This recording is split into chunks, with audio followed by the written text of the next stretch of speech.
So welcome to Joseph Peruga. He is president of the Federation of East and Central Africa Schools Heads Association. And in this role, he is responsible for all of the headmasters, who are basically the principals of all of the schools, not only in Nairobi and Kenya, but for Central and Eastern Africa as well. That constitutes approximately 100,000 headmasters, meaning he's in charge of all of those headmasters. So when you think about what you saw last week, it's a convening when you saw the American School Counseling Association, well, Kenya being the country, when you think about the continent, he's in charge of all of the headmasters of several different countries. So it's a lot of, there's a lot of different, a large, very large numbers. So maybe you could explain the numbers that you service of the headmasters and the students. And I want to say he came all the way here to meet you because when I was there, I said, you have to meet our graduate students. And what they do is what your country, what you are saying you need. And what we are doing in our school counseling and guidance program in our CSP department is preparing our counseling professionals to do the work. And he was sharing that the needs of our teachers and our youth are great in this area. So I asked him to come speak to you to give a little history of the issues of education as well as his role. And I'm going to turn it over to you and show whatever you like as you do this. Thank you, Professor Trish. I'm privileged to do it. Like I said earlier on, I don't take this time for granted because you would be doing something else and you decided to do that this evening. And yes, I come from Kenya and I'm a Kenyan by birth. I live in Nairobi. Nairobi is the capital city of Kenya, and I've been leading the association, Kenya Primary School Head Teachers Association. In Kenya alone, we have 30,000 schools, public schools, about 10,000 private schools. And in the year 2003, we realized that there was a gap because we have a very strong union which advocates the rights and the welfare of the teachers. But as head teachers and administrators, we realized there was a gap. That is a gap which we thought as professionals we need to look at the curriculum and the way it is implemented, because as far as policy documents they are very clear, and we have a system in place, we have a government in place, and the Minister of Education in place, and we increasingly found that there was a slight conflict between what the policies talks about and what happens in the real situation in schools. And after forming the association, we registered ourselves, we legitimized the association, and the Minister of Education has also been very supportive because it realized we are not there as competitors, we are there to complement what was being done. And I would like for you know to read some forwarding which came. This is, by the way, the President of Kenya, having visited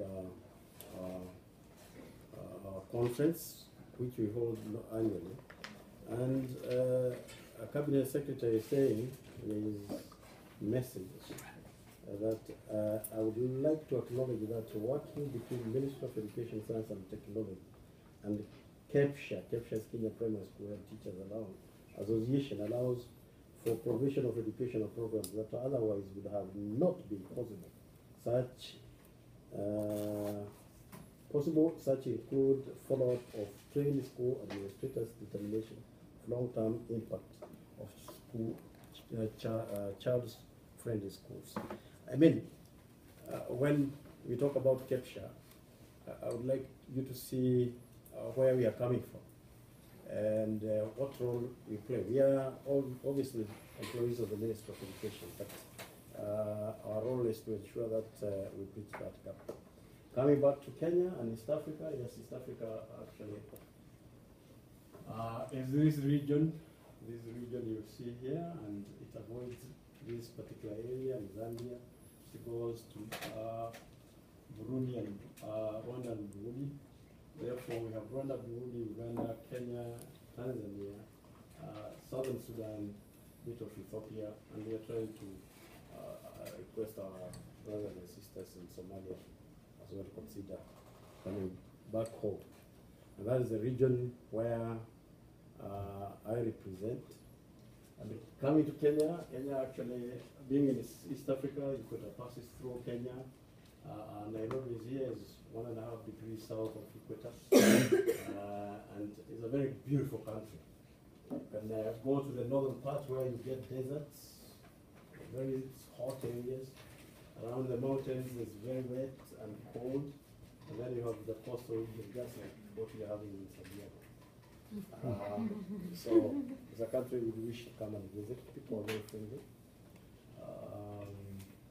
And there is a school where I am the principal. This is a digital model center, which is being kitted with computers, so at least we can be like you and become globalized.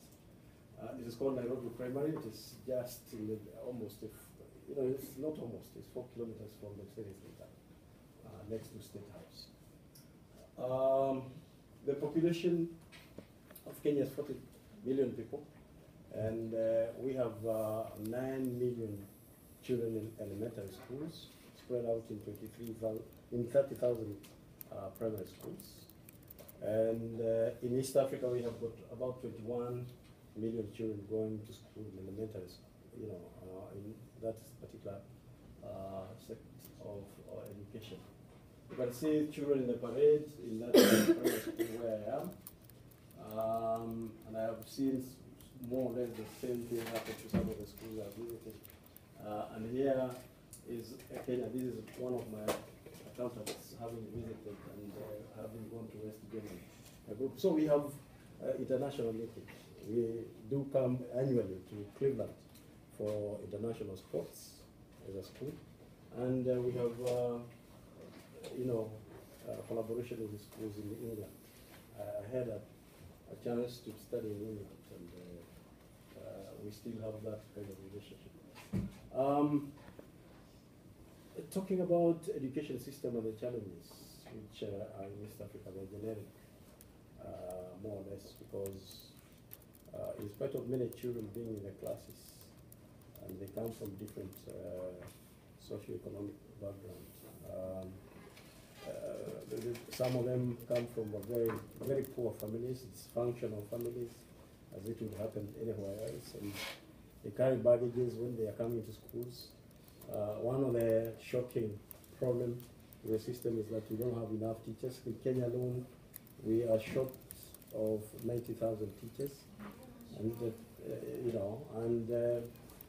the distribution of the same is very unfair, because you find in cities, there's a concentration of teachers. You could have, like for instance, Nairobi has got 200 primary schools and about 4,000 teachers. I have another region where I'm working with UNICEF to try to bring in some interventions. And we have written something with UNICEF and the Minister of Education about some of the interventions and the thematic areas. We build capacity for our head teachers and teachers. Turkana, far in the north, where is the tribe or tribes which live there are pastoralists. They keep cattle. And because of their culture, the traditional way of doing things, education comes second.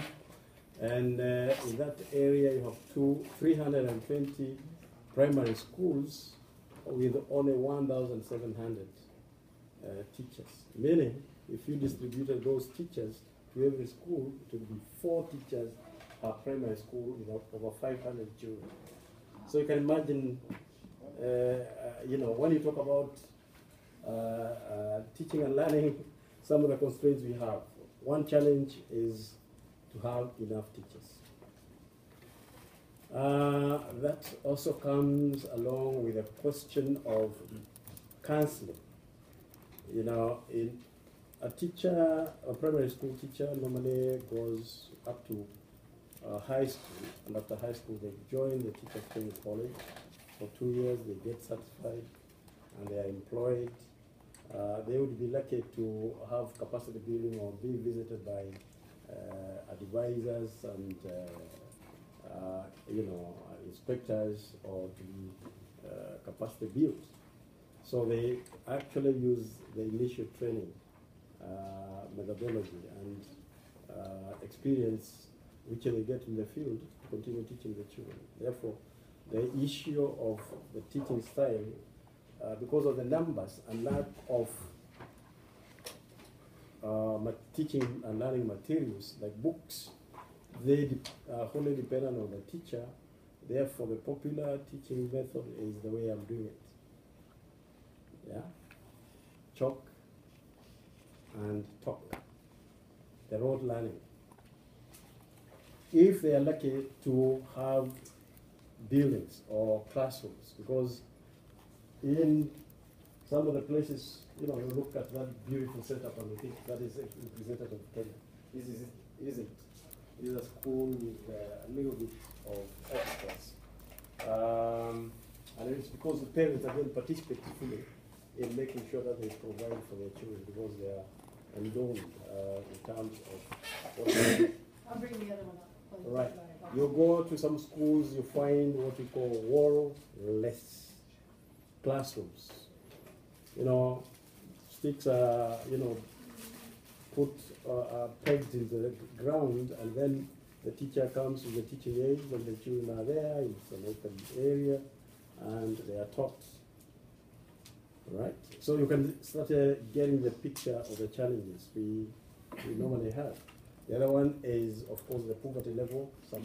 Kenya is one place where you can find the very rich and the very poor. Some who cannot even provide a meal for their children. We are talking about free primary education, and the only capitation the government can give a child per year is 1,020. If you want to know exactly how much that is in dollars, it is 1,000 divided by 100. That gives you about how many dollars? $10 per annum per child, and that's what a child gets. Okay, let's say it again. What's annual? You mean a year? Yeah. So we get how much money for kids a year? $10. That's what we are calling free primary education. Therefore, when you look at what it is that Kenyan system of education goes through, it's quite challenging. And at the moment, we have about, like I said, 9 million children in schools, and we are very academic oriented. Our system emphasizes on grades, and children come in and they get into a class. They have this teacher, and then after every topic, they have to be tested. That is the mode of assessment, because if you bring the other types of assessments, they are rigorous and they need time, and the teacher doesn't have time to mark the books and pass the grades, which the parents would like to see at the end of the day. And if this child doesn't pass very well, has got pressure from home, has got pressure from the teachers, pressure from everybody in the community. So you can imagine the kind of learning situation our children, majority of our children go through. And therefore, it was only befitting that some of us who are with these children in schools to sit back and say, well, what do we do? And we started projects, and we started some programs which attracted people like, some organizations like UNICEF, which will advocate for the rights of the children, and the learning conditions of the children, and so on and so forth. And first and foremost, we realized we had the role, in our position, we had a way of engaging the teachers by building capacity in terms of the methodology. And we started those programs, and they were welcomed by the ministry, they were welcomed by the UNICEF, and they gave us funding, and especially those areas which are marginalized. Then we have the cultural barriers. In some areas, still this age and time, we have tribes which depend on keeping cattle